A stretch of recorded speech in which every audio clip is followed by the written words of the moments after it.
Hi there, my name is Stephen Morse, and today I'm going to show you the project that I've been working on for the past few years. It's called TourneyTracker, and it's a web app to help tournament directors and disc golf tournament directors and disc golf league directors kind of manage their tournaments, um, message players about which holes they'll be starting on, um, and just in general going to get away from pen and paper handling of tournaments when they can be tracked digitally. So here's the interface here. You can see on the left panel here tournaments, players, courses, bag tags, and the sign out option. So we'll get to tournaments in a second, but for now I just want to show you the players. Players are a shared resource between all tournament directors. So if another tournament director enters a player into the system, then you won't have to enter all their info as well. You can add a player by going to this option, but when you register a player for a tournament, there will also be an option to create a player instead of registering an existing player. The courses, there are right now I only have 2 courses entered into here, but many more courses can be added by going to the add course form, and you can see that you can specify different layouts and the different pars for each of the different layouts. So you might have the short tees and the long tees on a certain course, and those, since you play the hole differently, will have different pars. And then, yes, I want to leave, and bag tags. So part of the system when you run a tournament is part of TourneyTracker is that it will track the bag tags that players bring and then tell you what bag tags they should be taking home. And it's pretty easy to set up a bag tag. All it is the name and the number of tags issued. So with that, you can see all of the surrounding information that kind of gets used in a tournament, and now we're going to actually make a tournament. So I'm going to call this the MVP Open. It's going to be a singles tournament with 2 rounds. You can do multi-day tournaments and multi-format tournaments on multiple courses or on multiple layouts. So right now I'm just going to select the date as this weekend, and this would be how you select multiple courses, but I'm just going to select Maple Hill here for this and submit, and now our tournament's created. If you ever need to go back and edit the tournament details, add or remove a course, for example, change the date, you can go right in here in this edit icon to do that. And this this quick link here is just quick access to registering or checking in a player into the tournament. But if you click the whole tile itself, then it brings you to the main tournament page, which will help you keep track of the progress on the tournament, see the players registered, create the cards for round 1 or round 2, see the percentage of completed of players who have completed their round in each round, and then set up playoffs and monitor progress of playoffs. So, and usually in a tournament you'll start top down. So we're going to start with players. We don't have any players yet. You can register, check in a new player for a tournament by going to here, or you can check in an existing player. I have some players entered into the system already, so I'm just going to use those, but you can see on here that it's very similar to the new player form. So I'm going to enter some players, and I'm going to hit this so I can check in multiple players. I'm going to enter the tournament entry fee, just say it's $10 for this player, and I'll submit, add a few more players here.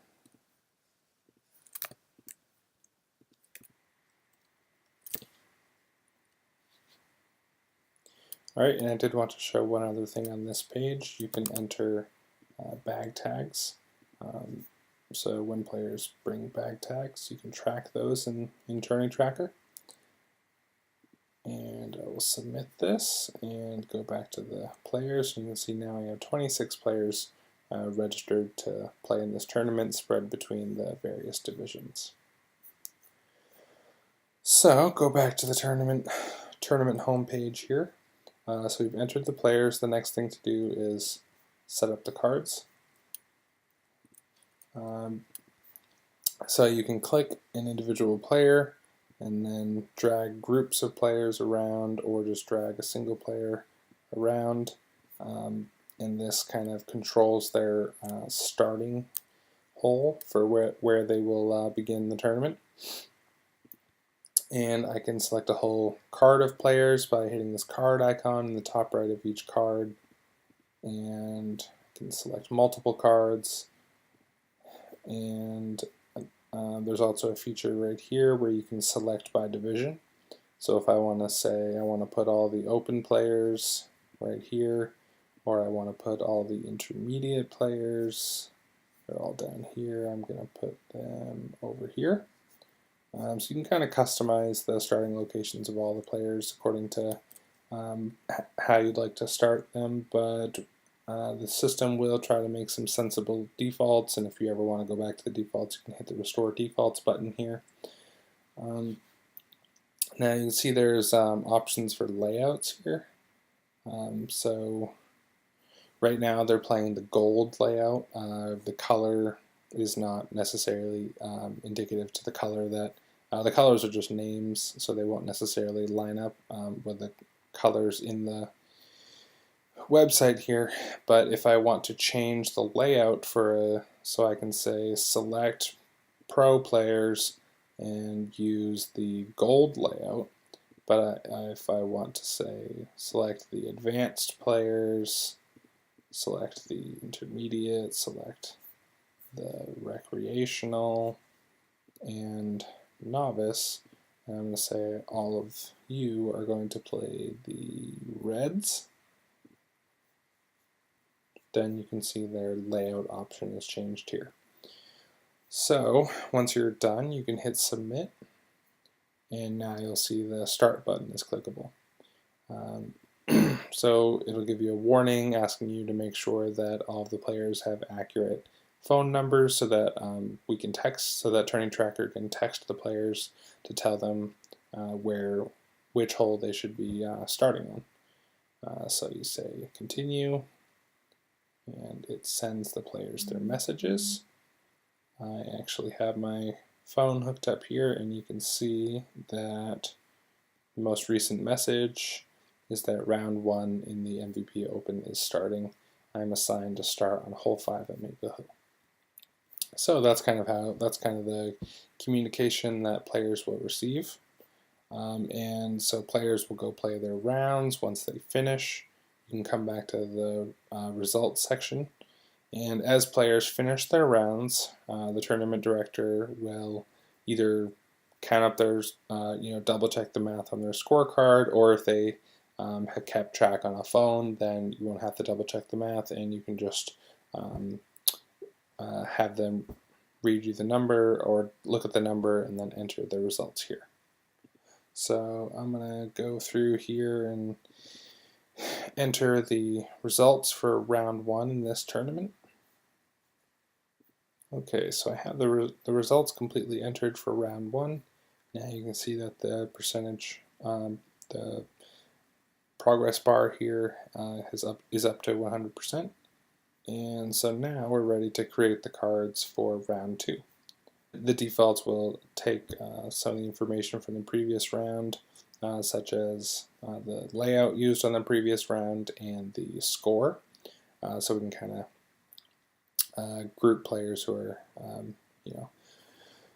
doing well and put them on the same card. But again, you can still move players around and change things as you see fit. But I'm just going to use the defaults right here, click submit, and go back to my results here.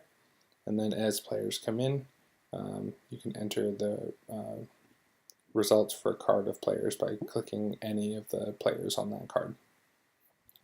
Alright, now I've finished entering scores for round 2. You can see we have a tie for first place in the open section. And at the bottom here, you can actually see the bag tag results, and you can select which round you want to use for determining bag tag results. So for example, this individual brought tag 4 and actually is going to take tag 4 home, etc. Alright, so now that round 1 and round 2 are done, we're going to come down to the playoff section and set up the playoffs. So to start a playoff, to communicate to players that they're actually in a playoff, we're going to select which ties actually require a playoff. So Pro Open tied for first place, that's definitely going to need a playoff. Tied for 6th place, probably don't need a playoff for that, but for this we will. And we'll say for Rec we'll get a tied for first place playoff. So we have 3 playoffs, and we're going to hit start on the playoff section here. And it's going to text the players the information about who they're in a playoff with and where they're starting. So for example, I was in a playoff here, and I'm assigned to start on hole 1 in Maple Hill. So you'll meet the players there, do your playoff, and when the results have finished, you can come back here and reorder the players according to how they finished in the playoff. So I'll hit submit, and you can see the place is updated accordingly. And if I go back here, you can see I've entered 1 playoff result out of 3, so 33% done. Alright, so that's it. You can see round 1, round 2, and the playoffs are all done. I can see the results for the tournament. I can either take a screenshot or hit the little download button here to download an image of just the results for this division. And yeah, so hopefully that will help you in running your disc golf tournaments and leagues, and not have to shuffle around so many papers. Alright, thanks.